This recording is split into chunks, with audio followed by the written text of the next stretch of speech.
അമ്മ. Hi, good morning. Very good morning എല്ലാവർക്കും. എല്ലാവർക്കും ഉമ്മ. അതുപോലെ തന്നെ ചിങ്ങമാസത്തെ ശുഭാരംഭത്തിൻ്റെ ആദ്യത്തെ വീഡിയോയിൽ ആദ്യമായി ഉമ്മയും എല്ലാവർക്കും എല്ലാ സമൃദ്ധിയും വരട്ടെ എന്ന് പ്രാർത്ഥിക്കുന്നു. പണ്ട് കാലത്തൊക്കെ ചിങ്ങമാസം എന്ന് പറഞ്ഞാൽ കർക്കിടക മാസത്തിൻ്റെ എന്താണ് പറയുക, അതങ്ങോട്ട് കഴിഞ്ഞ് അതിനുശേഷം വരുന്ന ചിങ്ങമാസം ഐശ്വര്യത്തിൻ്റെയും സമൃദ്ധിയുടെയും ഒരു സമൃദ്ധി എല്ലാം ഉണ്ടാകുന്ന ഒരു മാസമാണെന്നാണ് പറയുക. യഥാർത്ഥത്തിൽ ചിന്തിച്ചു നോക്കുമ്പോൾ അമ്മ ഇപ്പോഴും ഒരു കണക്കിന് ശരിയാണ്. എന്താ അറിയോ, ഇങ്ങനെ നിൽക്കാണ്ട് പെയ്യുന്ന മഴ, ബിസിനസ്സുകാർക്ക് ബിസിനസ് ചെയ്യാൻ പറ്റില്ല. അതുപോലെ വാർപ്പ് പണിക്കാർ, പെയിൻറ്റ് പണിക്കാർ, കൃഷിപ്പണിക്കാർ, ഇവർക്കൊക്കെ ഫുൾ ടൈം പോയിട്ട് പണിയെടുത്ത് ശമ്പളം മേടിച്ചൊന്ന് വീട്ടിൽ കൊണ്ടുവരാൻ പറ്റാത്തത് കൊണ്ട് കർക്കിടക മാസം അന്നും ഇന്നും അമ്മ പറഞ്ഞ എന്താണ്, അത് തന്നെയാണ്. മനസ്സിലായില്ലേ? ആ ദുർഘട മാസം തന്നെയാണ് ഇപ്പോഴും കർക്കിടക മാസം. അപ്പോൾ ചിങ്ങമാസത്തിൻ്റെ ഐശ്വര്യത്തോടു കൂടി എല്ലാ സാധാരണക്കാർക്കും എല്ലാവർക്കും എല്ലാ രീതിയിലും എല്ലാ നന്മകളും ഉണ്ടാവട്ടെ എന്ന് പ്രാർത്ഥിച്ചുകൊണ്ട് തുടങ്ങുകയാണ് ഇന്നത്തെ പാചകം വിത്ത് ഈ അമ്പുക്കുട്ടിയുടെ പാചകം. ഇന്നത്തെ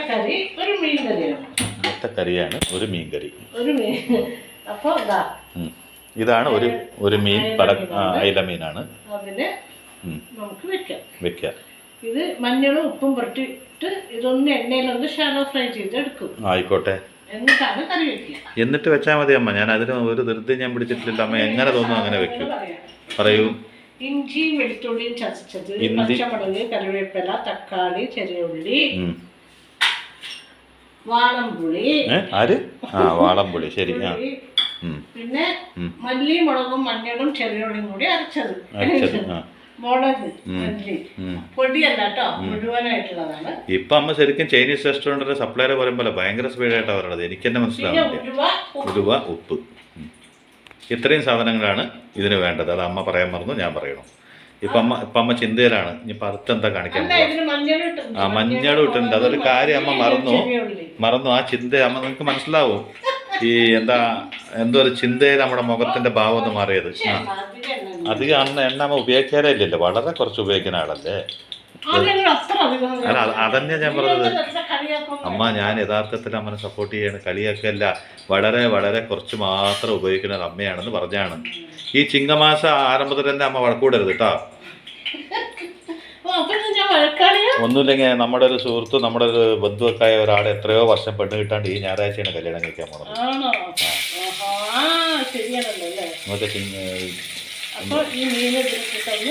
അല്ല, മീനത്തിലല്ലമ്മ, ചിങ്ങമാസത്തില്.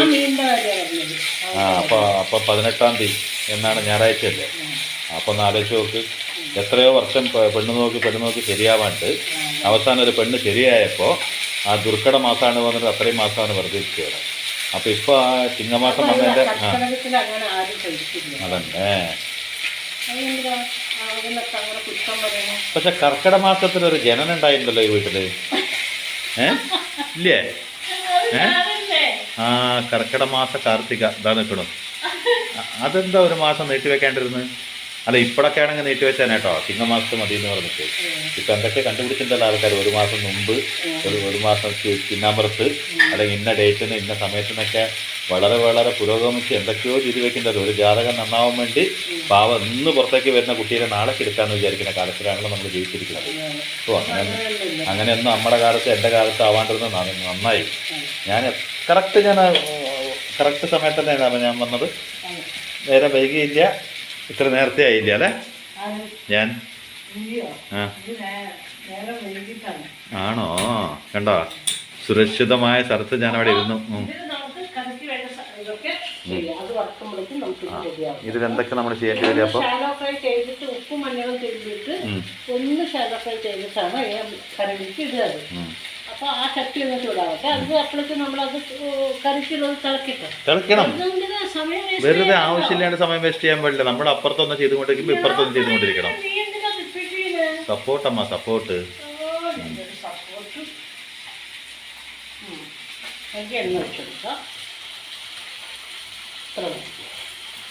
അതിലൊന്ന് ചെയ്തുകൊണ്ട് ഇരിക്കുമ്പോൾ തന്നെ അമ്മ അത് ഇതിലൊന്ന് ചെയ്യുന്നുണ്ട്.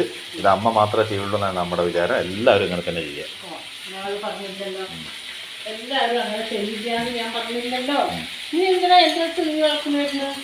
ഞാൻ പഠിച്ചതൊന്നുമില്ലല്ലോ.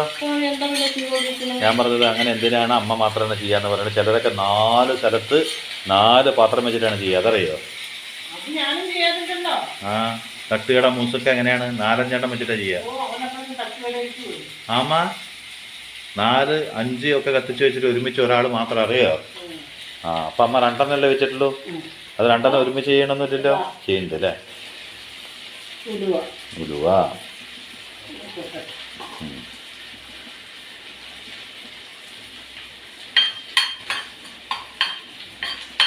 അപ്പം എന്തായാലും പ്രശാന്തമായ ഈ പുലരി എന്നൊക്കെ പറയാമല്ലോ.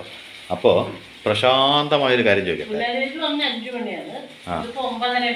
അപ്പോൾ ഒരു പുലർച്ച അതും പറയാൻ പറ്റില്ല, അത് എർലി മോർണിംഗ് ആയി പോകും. എന്നാൽ രാവിലെ അപ്പോൾ എന്തെങ്കിലുമൊക്കെ ആയിക്കോട്ടെ. അപ്പോൾ ഒരു ഗുഡ് മോർണിംഗിൻ്റെ സമയത്ത് ഞാൻ ചോദിക്കണമ്മ, പലർക്കും ഒരു പരാതി ഉണ്ട് കേട്ടോ. ആരോട്? ഭഗവാനോട്. എന്താ പരാതി എന്നറിയോ?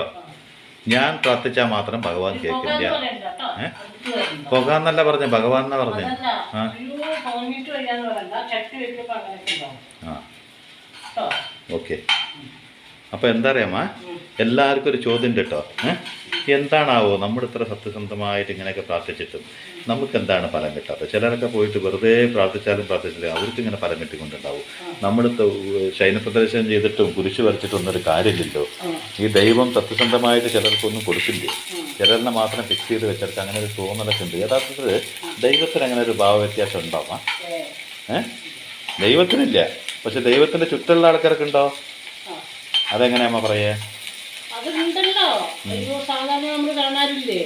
എന്താ പറയാ, ഒരാളെന്ന് പറയാണ് നമ്മൾ പ്രാർത്ഥിക്കണം. ഇപ്പൊ ഇന്നോ നാളെയോ മറ്റന്നാളോ അങ്ങനെ 2-3 ദിവസം പ്രാർത്ഥിക്കുമ്പോഴേക്ക് പറയാണ്, അതേ ദൈവമേ, ഞാൻ ഇത്ര പ്രവർത്തിച്ച് ദൈവം കണ്ണു തുറന്നില്ലല്ലോ. ആണ്ടോ മറ്റുള്ളവർക്ക് അത് കൊടുത്തു ഇത് കൊടുത്തു, ഞാൻ ഇത്രയും നന്മ ചെയ്തു, ഞാൻ ദൈവത്തിന് വിളക്കെത്തിച്ച് എനിക്ക് ഒന്നും ഫലം തന്നില്ലേ ദൈവമേ. ആ വിളക്ക് കത്തിച്ചതിനും ചന്ദനത്തിരി കത്തിച്ചതിനും കർപ്പൂരം കത്തിച്ചതിൻ്റെ ഒക്കെ കണക്കും പറയും. ആയിക്കോട്ടെ.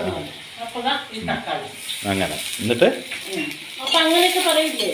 പക്ഷെ നമ്മള് ഒന്നും ഓർക്കുന്നില്ല. അതൊന്നും ഇല്ലാണ്ട് തന്നെ ദൈവം നമുക്ക് ഇഷ്ടം പോലെ തന്നുണ്ടല്ലോ. അത് നമ്മൾ ഓർക്കുന്നുണ്ടോ? ഒന്ന് ആലോചിച്ച് നോക്കമ്മ. ഞാനൊന്ന് ഓർമ്മിപ്പിച്ച് തരാട്ടോ. അപ്പൊ പറയരുത് ഇതന്നെ നീ എന്ന് ഓർമ്മിപ്പിച്ചിടുന്നത്, നീ ഭയങ്കര സാധനമാണെന്നൊന്നും പറയരുത്. അപ്പൊ അമ്മ ഇത് ഇട്ടിട്ട് അതൊക്കെ കഴിഞ്ഞിട്ട് നമുക്ക് പറയാം കേട്ടോ. നമ്മളറിയാതെ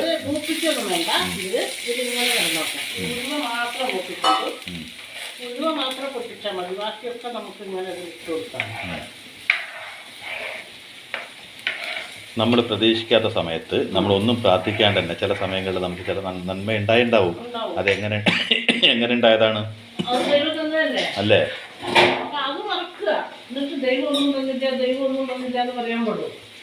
എന്നിട്ട് നമ്മളൊരു കാര്യം പ്രാർത്ഥിക്കും, അതങ്ങോട്ട് അപ്പം തന്നെ നടന്നില്ലെങ്കിൽ നമ്മൾ അപ്പം പറയും.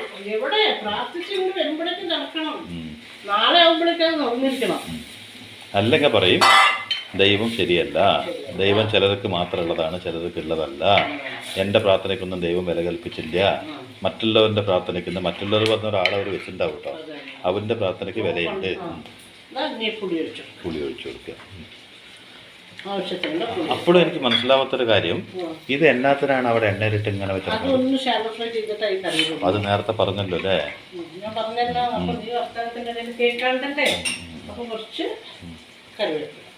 കറിവേപ്പില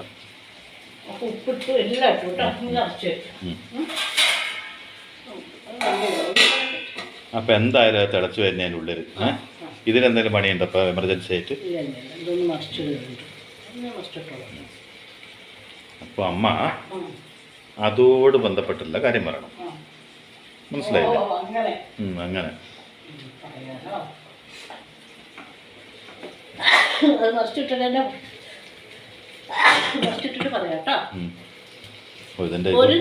ഒരു കഥ. ഒരു നാട്ടില് ഒരു സന്യാസി ഉണ്ടാവുമല്ലോ. ഞാൻ പറയുമ്പോൾ നീ ഓരോന്ന് പറയും. ഒരു സന്യാസി. ആ സന്യാസി എന്താന്ന് പറഞ്ഞാൽ അങ്ങോട്ട് ഈ എന്താ പറയാ, ഒരേ നാട്ടിൽ ഇങ്ങനെ നിൽക്കില്ല, സഞ്ചാരിയായ ഒരു സന്യാസിയാണ്. സന്യാസി ബുള്ളറ്റിലോ ബൈക്കിലോ അങ്ങനെ വല്ല സഞ്ചരിച്ചു കൊണ്ടുപോകണം സഞ്ചാരിയാണോ? അങ്ങനെയല്ല മോനെ. ഒരു സ്ഥലത്ത് ഒരു നാട്ടിൽ തന്നെ ഒരു സന്യാസി കുടിലൊക്കെ കെട്ടി ഒരു ആശ്രമമൊക്കെ കെട്ടിയിരിക്കില്ലേ? ഓ, കുറെ പൈസ ഒക്കെ ഉണ്ടാക്കി ആശ്രമൊക്കെ കെട്ടി അങ്ങനത്തെ ഒരു സന്യാസി അല്ല. അങ്ങനത്തെ ഒരു സന്യാസി. ഈ സന്യാസി എന്താന്ന് പറഞ്ഞാൽ ഒരു നാട്ടിൽ വന്ന ആൾക്ക് ഇഷ്ടപ്പെട്ടു കഴിഞ്ഞാൽ എന്ത് ചെയ്യോ, ആ നാട്ടിലെല്ലാം കുറച്ച് ദിവസങ്ങളോ മാസങ്ങളോ അങ്ങോട്ട് എത്ര ദിവസം നിൽക്കണമെന്ന് തോന്നും ആ ദിവസം വരെ അവിടെ നിൽക്കും. അങ്ങനെ കുറച്ച് ശിഷ്യന്മാരും ഉണ്ടാവും അവർക്ക്. ആ ശിഷ്യന്മാർ ഒന്ന് രണ്ട് സ്ഥലത്തേക്കൊക്കെ ആളുടെ കൂടെ പോവും, പിന്നെ അവര് പോവും, വേറെ ശിഷ്യന്മാരാവും. അങ്ങനെ ഏതിലും ഒരു സ്ഥലത്ത് ഉറച്ചു നിൽക്കണം. അങ്ങനെ ഒരു സന്യാസിയല്ല. നന്നായി, സന്യാസിക്ക് നല്ല പേരുണ്ടാവും അത് കാരണം കൊണ്ട്. ഉണ്ടാവും, അങ്ങനെ ഉണ്ടാവുമല്ലോ. ഒരേ സ്ഥലത്ത് നിൽക്കണം എന്നൊന്നും ഇല്ലല്ലോ. ആയിക്കോട്ടെ. അപ്പൊ അങ്ങനെ ഒരു സന്യാസി. അപ്പൊ അങ്ങനെ അങ്ങനെ അങ്ങനെ ഒരു 5-6 ശിഷ്യന്മാരൊക്കെ ഉണ്ടാവും. ഇവരെല്ലാരും കൂടി ഇങ്ങനെ ഓരോ സ്ഥലത്തേക്ക് ഇങ്ങനെ സഞ്ചരിച്ചുകൊണ്ടിരിക്കുകയാണ്. അപ്പൊ ഏത് നാട്ടിലാണ് അവർ വരുന്നതെന്ന് വെച്ചാൽ അവിടെ അവർക്ക് ഭക്ഷണം പിന്നെ കാണിക്കേന്ന് പറഞ്ഞൊക്കെ കൊടുക്കുമല്ലോ. അവര് സന്യാസി എന്ന് പറഞ്ഞിട്ടുണ്ടെങ്കിൽ അവർ ഓരോ കാര്യങ്ങൾ ചോദിക്കണമെങ്കിൽ മറുപടി പറയുക അങ്ങനെയൊക്കെ ചെയ്യുമല്ലോ. അപ്പൊ അവർക്ക് കാണിക്കുകയും ആഹാരത്തിനുള്ളതൊക്കെ കിട്ടും. ഭക്ഷണം പിന്നെ സമ്പാദ്യം അങ്ങനെയൊന്നും അവരുണ്ടാക്കില്ല. അത് അവിടെ കഴിഞ്ഞ് വേറൊരു നാട്ടിൽ. അപ്പൊ സത്യം പറഞ്ഞ യഥാർത്ഥ സന്യാസി സമ്പാദ്യം ഒന്നും ഉണ്ടാക്കി വെക്കേണ്ട ആവശ്യമില്ല. അങ്ങനെ എല്ലാ ശിഷ്യന്മാർക്കും കൊടുക്കും. എന്നിട്ട് ആള് പോവും, അവിടെ കുറച്ച് ശിഷ്യന്മാരുണ്ടാവും. അങ്ങനെയുള്ളൊരു സന്യാസി. അപ്പോ ഇവരിങ്ങനെ പോയി അവസാനം ഒരു ഗ്രാമത്തിലെത്തി. അവിടെ എന്താ പറയുക, ഗ്രാമത്തിന്റെ പേരൊക്കെ ഭയങ്കര നല്ല പേരാണ്, നല്ല അമ്പലവും ഒക്കെ ഉള്ള ഒരു സ്ഥലമാണ്. പക്ഷെ അവിടെ എന്താ അറിയോ, പിശുക്കത്തരം, നിറയെ പിശുക്കത്തും. ഗ്രാമത്തിന്റെ പേര് സമൃദ്ധി എന്നാണോ? എന്തോ ഒരു പേര്, എന്തോ ഒരു ഗ്രാമം അത് പറഞ്ഞു. അപ്പൊ ആളെന്താ അറിയോ, അവിടെ പിശുക്കന്മാരാണ്. എന്താ അറിയോ, ആർക്കും ഒന്നും കൊടുക്കില്ല, ഒരു ദാനം കൊടുക്കുക അങ്ങനെ ഒന്നും ചെയ്യാത്ത ആൾക്കാരാണ്. അവര് കാര്യമായി അവർ കഷ്ടപ്പെടും, അവര് ജീവിക്കും. പൊട്ട ആൾക്കാരല്ല. അങ്ങനെ ഒരുപാട് ഇങ്ങനെ എല്ലാവർക്കും ഇങ്ങനെ എനിക്കുണ്ട് കൊണ്ട് കുറെ അങ്ങോട്ട് കൊടുക്കുക ഒക്കെ ചെയ്യില്ലേ, ആഡംബരം കാട്ടി ജീവിക്കുക, അങ്ങനെ ഒന്നും ഇല്ലാത്തൊരു ഗ്രാമമാണ്. അപ്പൊ അവിടെ ഇവർക്ക് അത്യാവശ്യം ഭക്ഷണം മാത്രം കിട്ടി, പിന്നെ ഒന്നും ഇവർക്ക് കിട്ടുന്നില്ല. അത്യാവശ്യത്തിനുള്ള ആഹാരം കിട്ടുന്നുണ്ട്, അല്ലാണ്ട് ഇവർക്ക് വേറെ ഒന്നുമില്ല. അപ്പൊ മറ്റുള്ളവർക്ക് കിട്ടണം, ഇവിടെ കാണിക്കൊന്നും കിട്ടില്ല. അപ്പൊ ഇവർക്ക് ഈ ഭക്ഷണമൊക്കെ മതി സ്വാമിക്ക്, സന്യാസിക്ക്. പക്ഷെ ശിഷ്യന്മാർക്കൊന്നും പോലല്ലോ. ശിഷ്യന്മാർ വിചാരിച്ചു എന്താ അത്, നമ്മുടെ സ്വാമി ഇവിടെ വന്നിട്ട് നമുക്ക് ഒരു ആവശ്യത്തിന് ഭക്ഷണം കാണിക്കയില്ല. നമുക്ക് ആകെ കഷ്ടപ്പാട്, വയറും മുക്കാ വയറൊക്കെ ആയിട്ടാണ് നമ്മളിവിടെ വന്നിട്ട് ഇത്രയും കാലം ജീവിക്കുന്നത്. അപ്പൊ നമുക്ക് ഇവിടുന്ന് പോവാം. ഈ സ്വാമിയാണെങ്കിൽ ഇവിടുന്ന് അനങ്ങളുടെ ലക്ഷണം കാണുന്നില്ല. ആൾക്ക് എന്താണ് ഈ ഗ്രാമത്ര വിളിച്ചു, എല്ലാ ഗ്രാമത്തെക്കാളും കൂടുതൽ ദിവസമാണല്ലോ ഇവിടെ നിൽക്കുന്നത്. അവർ പിടികൊടുത്തോണ്ടിരിക്കുകയാണ്. അങ്ങനെ ഇവരെല്ലാരും കൂടി എന്ത് തീരുമാനിച്ചു, നമുക്ക് പോവാം, നമുക്ക് വേറെ എവിടെയാണ് പോവാന്ന് പറഞ്ഞ് വന്നിട്ട് ഗുരുക്കളെ, ഞങ്ങളെ ഇവിടെ നിൽക്കുന്നില്ല, ഞങ്ങൾക്ക് ഈ ഗ്രാമം ഒട്ടും പിടിച്ചില്ല, അപ്പൊ ഞങ്ങൾ വന്നിട്ട് പോവുകയെന്ന്. അപ്പോൾ അങ്ങോട്ട് പറഞ്ഞു, ആണോ, എന്നാ നിങ്ങളൊരു കാര്യം ചെയ്യും, ഇന്ന് ഇപ്പോൾ നമ്മുടെ അവിടുത്തെ അവസാനത്തെ ദിവസമാണല്ലോ, അപ്പം ഞാൻ നിങ്ങൾക്കൊരു സദ്യയൊക്കെ ഒരുക്കി, നിങ്ങൾക്ക് ഞാനൊരു സദ്യയൊക്കെ തരാം, അത് കഴിഞ്ഞിട്ട് നിങ്ങൾ ഇവിടെ പോകുന്നു. അപ്പോൾ ശരി, പക്ഷെ ഇതിലുള്ള എല്ലാ സാധനങ്ങളും, സദ്യക്കുള്ള സാധനമൊക്കെ നിങ്ങൾ തന്നെ കൊണ്ടുവരണം. അതായത് അല്ല, ഈ പൈസ ഒന്നും കിട്ടാതെ സന്യാസിമാരെ എവിടെ പോയിട്ട് കൊണ്ടുവരണം? ഈ വല്ല ദർശനമൊക്കെ കിട്ടിയാലേ അവർക്ക് കടയിൽ പോയിട്ട് മേടിക്കാൻ പറ്റുള്ളൂ. അപ്പൊ അങ്ങനെ അവർ വിചാരിക്കും. അപ്പൊ എന്താ ചെയ്യാന്ന് പറയും. പിന്നെ ഗുരു പറഞ്ഞതല്ലേന്ന് പറഞ്ഞിട്ട് ഇവർ പോകും. പോയിട്ട് അവിടെ പോയിട്ട് എല്ലാവരോടും ചോദിക്കും, ഞങ്ങൾക്ക് ഇന്നത്തെ ഞങ്ങൾ വന്നിട്ട് ഇവിടെ കുറേ ആയല്ലോ, ഞങ്ങൾ ഇന്ന് അവസാനമാണ് ഇവിടെ, അപ്പോൾ അവസാനം വേറെ നാട്ടിലേക്ക് ഞങ്ങൾ വേറെ ഗ്രാമത്തേക്ക് പോവുകയാണ്. അപ്പോൾ ഇതുവരെയോ നിങ്ങൾ മനസ്സറിഞ്ഞ് ഒന്നും ചെയ്തില്ല ഞങ്ങൾക്കൊന്നും വേണ്ടി, ഇനിയെങ്കിലും നിങ്ങൾ ഈ ഒരു ദിവസമെങ്കിലും നിങ്ങൾ എന്തെങ്കിലും ചെയ്യുന്നില്ല. അപ്പോൾ അവരെല്ലാവരും പറഞ്ഞു, ഞങ്ങളൊന്നുമില്ല, ഞങ്ങൾ തന്നെ കഷ്ടപ്പെടില്ല, ഞങ്ങൾ തന്നെ അങ്ങനെയാണ് ഇങ്ങനെയാണെന്നൊക്കെ പറഞ്ഞു. അത് പറഞ്ഞപ്പോൾ ഇവർക്ക് കുറേ സ്ഥലത്ത് തന്നെ നടന്നു. എല്ലാവരും ഇങ്ങനെ പറഞ്ഞപ്പോൾ വെറും കൈയോടെ മടങ്ങി വന്നു. വെറും കൈയോടെ മടങ്ങി വന്നപ്പോൾ ഇവർക്ക് എന്ത് തോന്നി, വന്നപ്പോൾ കയ്യിലൊന്നുമില്ല. പിന്നെ കയ്യിലൊന്നും ഇല്ലാണ്ട് കണ്ടപ്പോൾ സന്യാസി ചോദിച്ചു, എന്തായി പോയ കാര്യം ചോദിച്ചു. അപ്പോൾ ഞങ്ങൾ ഇങ്ങനെ നടന്നു സ്വാമി, അവിടെ പോയിട്ട് ഞങ്ങൾക്കൊന്നും കിട്ടിയില്ല. ഞങ്ങൾ ചോദിച്ചു, അവിടെ ആരും ഒന്നും തന്നില്ല ഞങ്ങൾക്ക്. അപ്പോൾ ഇനി ഇതിലേക്ക് മാറ്റാം, അപ്പോൾ എനിക്ക് ഇളക്കാൻ എളുപ്പം. അപ്പോൾ പറഞ്ഞു, ആണോ, എന്നാ ഒരു കാര്യം എന്താ ചെയ്യാന്നോ, എന്തായാലും നിങ്ങൾക്ക് ഞാൻ വേറെ ഇത് തരണ്ടേ, നിങ്ങൾക്ക് ഇതൊരു നല്ല സത്യം എനിക്ക് തരണല്ലോ. അപ്പം ഞാൻ എന്ത് ചെയ്യാം, ഞാനൊന്ന് പോയി നോക്കട്ടെ എന്ന് പറഞ്ഞു. ഉം. അപ്പൊ ഇവര് വിചാരിക്കുന്നു ഈ സ്വാമി പോയിട്ടൊക്കെ എന്ത് ചെയ്യാനാ, ഞങ്ങൾക്ക് പോയിട്ടേ കിട്ടിയിട്ടില്ല. അപ്പൊ ഈ സ്വാമി പോയിട്ട് ഇനി എന്ത് ഇതിൽ ഉപ്പുണ്ടെന്ന് നോക്കട്ടെ. നോക്കൂട്ടോ. ആഹാ ഉണ്ടമ്മാ. ഇതിൽ കുറവാ, കുറച്ച്. നീ മീനിട്ട് കൊടുക്കട്ടെ, എന്നിട്ട് പറയാം. യെസ്, അത് ഇമ്പോർട്ടൻ്റ് ആണ്. അത് പറയാം, അത് കാണിക്കും. വേണ്ട, ഷാലോ ഫ്രൈ ചെയ്ത മീനിന് ഇതിലിട്ട് കൊടുക്കാം. ഇതൊരു പ്രത്യേക കറിയാണല്ലോ. ഞാൻ കൂട്ടിയിട്ടുണ്ടോ അത്? ആ, പക്ഷെ ഞാൻ കണ്ടിട്ടില്ല. നമ്മൾ ഉണ്ടാക്കണ കാണാറില്ലല്ലോ, കൂട്ടാറല്ലേ ഉള്ളൂ.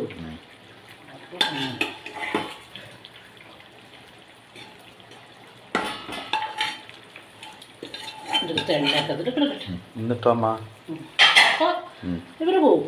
പോയിട്ട് ഇങ്ങോട്ട് ഞാനൊന്ന് നോക്കട്ടെ, നിങ്ങളിവിടെ നിൽക്കൂട്ടോ എന്ന് പറഞ്ഞിട്ട് പോയി സ്വാമി പോയി. പെട്ടെന്ന് വരും ചെയ്തു. വരുമ്പോൾ ഉണ്ട് 2-3 ആൾക്കാർ പോലെ സാധനങ്ങളൊക്കെ ഏറ്റിട്ട് വരുന്നു.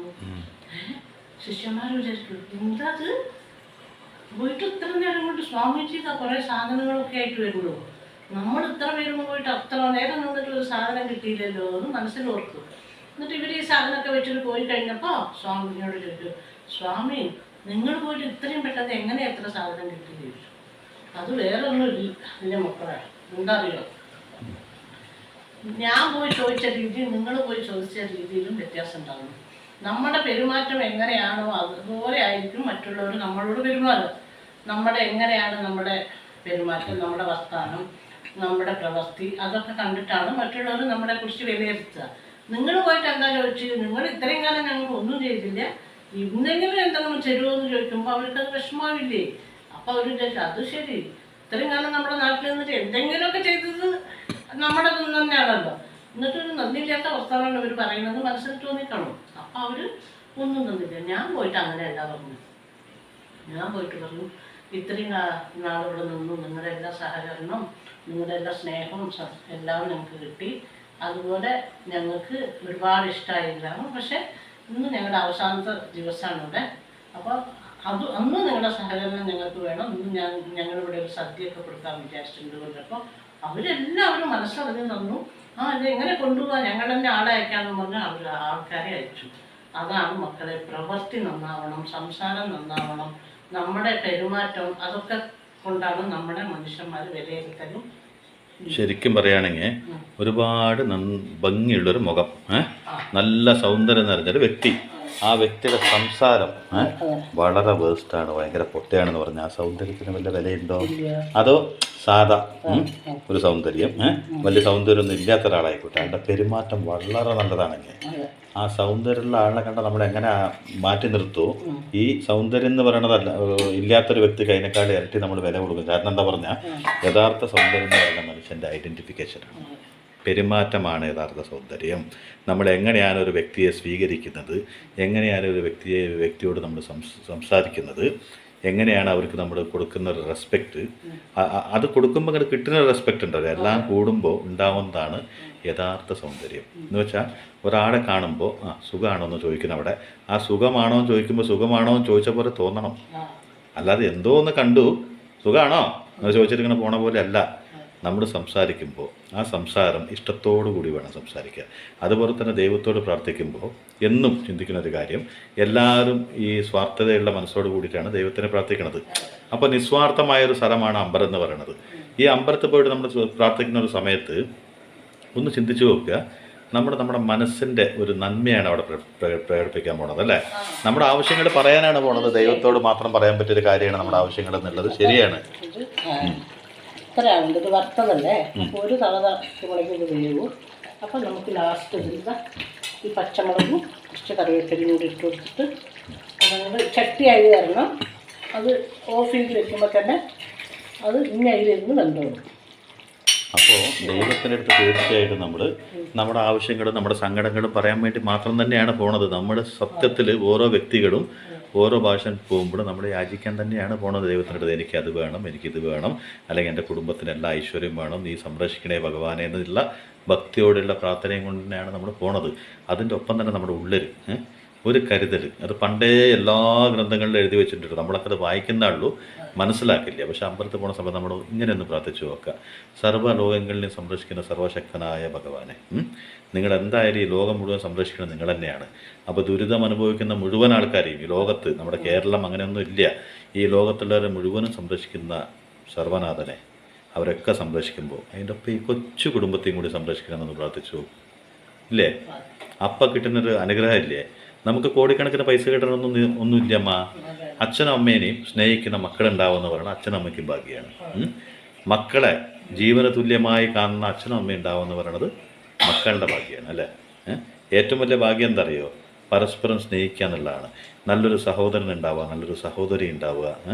നമ്മുടെ ഒരു ആപത്ത്, നമ്മളൊന്ന് വീണു, ഒന്ന് വയ്യാണ്ടായി എന്ന് പറയുമ്പോൾ ഓടി വന്ന് മനസ്സറിഞ്ഞ് നമ്മളെ നോക്കാനുള്ളൊരു മനസ്സുള്ള വ്യക്തികളുണ്ടാവുക. അതൊക്കെ തന്നെയാണ് ലോകത്തെ ഏറ്റവും വലിയ സമ്പത്ത് അല്ലേ? അല്ലാണ്ട് കുറേ പൈസയുണ്ട്, അമ്മ ഒന്ന് വീണു എന്ന് പറഞ്ഞാൽ അമ്മേനെ നോക്കാൻ ഒരു വ്യക്തിയില്ല എന്ന് പറഞ്ഞാൽ പൈസ കൊണ്ട് എന്താണ് ലാഭം? അതിൻ്റെ പകരം അമ്മയ്ക്കിതാ ഒരു ചുമ വന്നു എന്ന് പറയുമ്പോഴേക്ക് എന്ത് പറ്റിയെന്ന് ചോദിക്കാൻ ഒരാൾ ഉണ്ടാവുക എന്നുള്ളത്, അതാണ് ഈ ലോകത്തെ ഏറ്റവും വലിയ സമ്പാദ്യം. അതുപോലെ തന്നെ ആരോടും കൈ നീട്ടാതെ കടബാധകളില്ലാതെ ജീവിക്കണേ ഭഗവാനെ എന്നൊരു പ്രാർത്ഥന കൂടി ഉണ്ടാവണം. ഇത് മാത്രം മതി. അതിനോട് ഒരുപാട് ലക്ഷക്കണക്കിന് വാരാൻ വേണ്ടി രാത്രിയും പകലൊക്കെ ബുദ്ധിമുട്ടി അവനവൻ്റെ ഒരു ലൈഫ് ഉണ്ടല്ലോ, ലൈഫിൽ നമുക്ക് എന്താ പറയുക, നമുക്ക് എൻജോയ് ചെയ്യാനുള്ള ലൈഫ് എന്ന് പറയുന്നത്, എൻജോയ് എന്ന് പറഞ്ഞാൽ ഓരോ മൂമെൻറ്റ് നമ്മൾ എൻജോയ് ചെയ്യണം. ആ ഒരു സമയം ഉണ്ടല്ലോ, നമ്മൾ ആസ്വദിക്കാനൊരു സമയം എല്ലാം സമ്പാദിക്കാൻ വേണ്ടി നമ്മൾ കടന്നു കഴിഞ്ഞാൽ ശരിക്കും പറഞ്ഞാൽ റെസ്റ്റ് എടുക്കേണ്ട വാർദ്ധക്യകാലം ഉണ്ടാവുമല്ലോ, അത് ചെറുപ്പം തന്നെ നമ്മൾ റെസ്റ്റ് എടുക്കാണ്ട് വൃദ്ധരായി കഴിഞ്ഞിട്ടുണ്ടാവും. ഇപ്പോൾ നമ്മൾ നിർത്താണ്ട് ഓടിക്കഴിഞ്ഞാൽ ഈ സമയത്ത് ഓട്ടായിരിക്കും, അവസാനം എന്താ എല്ലാം അനുഭവിക്കണമെന്ന് പറഞ്ഞിരിക്കുന്ന ഒരു സമയത്ത് സത്യം പറഞ്ഞാൽ തിന്നാനും പറ്റില്ല, കുടിക്കാനും പറ്റാത്ത അവസ്ഥയായിരിക്കും. ആർക്ക് വേണ്ടി ഉണ്ടാക്കി? ഒന്നാലോചിച്ച് നോക്കുക. അമ്മയ്ക്ക് തന്നെ അറിയാം ഒരു വ്യക്തിയെ ജീവിതകാലം മുഴുവനും ഉള്ളത് മുഴുവൻ പിശുക്കി പിശുക്കി പിശുക്കി പിശുക്കി വെച്ചു, ഒരു സാധനം കൂട്ടില്ല, മോര് മാത്രമായിരിക്കും വീട്ടിൽ. മോര്, പിന്നെന്താ, അച്ചാറ്, ഒരു ചമ്മന്തി ഉണ്ടെങ്കിൽ ഉണ്ടാവും. ഇഷ്ടംപോലെ പൈസ ഉണ്ടാക്കി വെച്ചു. വല്ലവൻ്റെ കല്യാണത്തിന് പോയാൽ അവർ വിരൽ നക്കും. ഇഷ്ടംപോലെ കാശുള്ള ടീമാണ്. ഇന്ന് വയസ്സായിട്ടിരിക്കുന്നുണ്ട്, ഇന്ന് മീൻ തിന്ന ചൊറിച്ചിൽ വരും, ഇറച്ചി തിന്ന വേറെ എന്തെങ്കിലും വരും, അവേൽ തിന്നാൻ പറ്റില്ല, സാമ്പാർ കൂട്ടാൻ പറ്റില്ല, ഒന്നും കൂട്ടാൻ പറ്റില്ല, കഞ്ഞി കുടിച്ച് ജീവിക്കേണ്ട ഗതികേടാണ്. അപ്പോൾ കഴിക്കേണ്ട സമയത്ത് കഴിക്കും, ആസ്വദിക്കേണ്ട സമയത്ത് ആസ്വദിക്കുകയും ചെയ്യണം, മതിമറന്ന് ആസ്വദിക്കാൻ പാടില്ല. അതുപോലെ തന്നെ ജീവിതം എന്നുള്ളത് നമ്മുടെ ഏറ്റവും വലിയ സമ്പാദ്യം. നമ്മുടെ പ്രാർത്ഥന എന്ന് നിസ്വാർത്ഥമായിരിക്കണം. നമ്മുടെ പ്രാർത്ഥനയിൽ സർവരെയും, നമ്മുടെ ഉള്ളവരോ ഇല്ലാത്തവരോ എല്ലാവർക്കും നല്ലത് വരുത്തട്ടെ എന്ന് പറഞ്ഞാൽ അതിൻ്റെ ഒപ്പവും നമ്മുടെ ഈ ചെറിയ കുടുംബം, ഇത്രയും വലിയ ലോകത്ത് എത്ര ചെറിയ മനുഷ്യന്മാരാണ് നമ്മളൊക്കെ അല്ലേ? അപ്പോൾ ഈ ചെറിയൊരു കുടുംബത്തിൽ കൂടി അല്ലലില്ലാതെ നോക്കണേ. അതിൽ ഏറ്റവും വലിയ സന്തോഷം എന്താണെന്ന് പറഞ്ഞാൽ ഈ ഒത്തൊരുമ പിരിഞ്ഞു പോവാതെ, ഈ ഒത്തൊരുമ എന്ന് പറഞ്ഞാൽ ഒരു സ്നേഹത്തിൻ്റെ ഒരു ഒത്തൊരുമ ഉണ്ടല്ലോ, അത് ഒരിക്കലും പൊട്ടിപ്പോവാതെ ഉള്ളത് അത് എത്ര പേരാണോ അത്ര പേര് സന്തോഷമായിട്ടിരിക്കണേ എന്നൊരു പ്രാർത്ഥന ഉണ്ടാവണം. പിന്നെ നമ്മുടെ ജീവിതത്തിൽ നമ്മുടെ കൂടെ വന്നവർ, നമ്മൾ കണ്ടവർ ഒന്നും നമ്മളോട് പിണങ്ങാതെ ജീവിക്കണം. ഇത് തന്നെയാണ് ജീവിതത്തിലെ ഏറ്റവും വലിയ സമ്പത്ത് അല്ലേ? തെറ്റുണ്ടോ അമ്മ? ഇതാണ് ജീവിതത്തിലെ സമ്പത്ത്. അല്ല പെട്ടിയിൽ അടുക്കി വെച്ചിട്ടുള്ള പൈസയൊക്കെ ചിലപ്പോൾ അവിടെ തന്നെ വിട്ടിട്ട് നമുക്കൊക്കെ യാത്രയാവേണ്ടി വരും അല്ലേ? കുറേ സ്വർണ്ണമൊക്കെ സൂക്ഷിച്ച് കുറേ സ്വർണ്ണമൊക്കെ സൂക്ഷിച്ച് അവിടെ ഇവിടെ എടുത്ത് വെച്ചിട്ട് എന്താ കാര്യം? നമ്മുടെ ശരീരത്തിന് ഇട്ടിട്ട് നടക്കുന്ന സ്വർണ്ണമല്ലേ നമുക്ക് ഇട്ടിട്ട് നടക്കാൻ പറ്റുള്ളൂ. ഇപ്പോൾ 150 പവൻ്റെ സ്വർണ്ണം ഉണ്ട് പറഞ്ഞാൽ അത് മുഴുവൻ ആ ഭാരം കൊണ്ട് നമുക്ക് നടക്കാൻ പറ്റുമോ? ഒരിക്കലും പറ്റില്ല. പിന്നെ ആരെ ഇട്ടിട്ട് നടന്നാലും ആ സ്വർണ്ണം കാണുള്ളൂ, നമ്മൾ കാണും. അപ്പോൾ സ്വർണ്ണം ഇടുമ്പോൾ നമ്മുടെ ഒരു സൗന്ദര്യം കൂടി കാണുമ്പോഴല്ലേ സ്വർണ്ണത്തിനൊരു വിലയുള്ളൂ. സ്വർണ്ണത്തിൻ്റെ മാത്രം സൗന്ദര്യം കാണുമ്പോൾ ശരിക്കും പറഞ്ഞാൽ സ്വർണ്ണക്കടയുടെ പരസ്യം കൊടുത്ത പോലെയല്ലേ അല്ലേ? അത് സ്വർണ്ണത്തിൻ്റെ പരസ്യം നമ്മൾ നൽകുകയാണ്. ഇന്ന സ്വർണ്ണങ്ങളൊക്കെ മാർക്കറ്റിൽ വിൽക്കാൻ വെച്ചിട്ടുണ്ട്, കണ്ടോളൂ എന്നുള്ള പരസ്യമാണ്. അതിൻ്റെ പകരം 1 2 ഇട്ട് നടക്കുമ്പോൾ നിങ്ങൾക്ക് ആ സ്വർണ്ണം നന്നായിട്ട് ചേരുന്നുണ്ട്, നിങ്ങൾ സുന്ദരിയാണെന്ന് പറയും അല്ലേ? അതാണ് സത്യം. ലളിതം സുന്ദരം ജീവിതം അല്ലേ? അങ്ങനെ ആവട്ടെ. അപ്പോൾ എല്ലാവരും ഊണ് കഴിക്കാൻ വിളിക്കണ്ടോ? അപ്പോൾ ഇതാണ് ഇന്നത്തെ മീൻ കറി. ഒന്ന് ഷാലോ ഫ്രൈ ചെയ്തെടുക്കുക, എന്നിട്ട് ഞാൻ പറഞ്ഞില്ല എല്ലാം കാണിച്ചു തന്നല്ലോ, അതുപോലെ വെക്കുക. അതൊരു പ്രത്യേക ടേസ്റ്റ് ആയിരിക്കും. അതിന് ഒരുപാട് കറിയല്ല, അത് അങ്ങനെ ഉണ്ടാവും, നല്ല ടേസ്റ്റ് ആയിരിക്കും. അപ്പോൾ നിങ്ങൾ വരികയാണെങ്കിൽ ഞാൻ നിങ്ങൾക്ക് മീനൊക്കെ മുളക് പുരട്ടി വെച്ചിട്ടുണ്ട്, അത് വറുത്ത് തരും. ബീൻസ് തോരൻ വെച്ച് തരും. മെഴുക്ക് കരട്ടി തോരൻ എന്ന് പറഞ്ഞാൽ നാളികേരം അത് വെച്ചിട്ട് നിങ്ങൾക്ക് ഭക്ഷണം തരും. വരൂ കേട്ടോ. അപ്പോൾ ബൈ.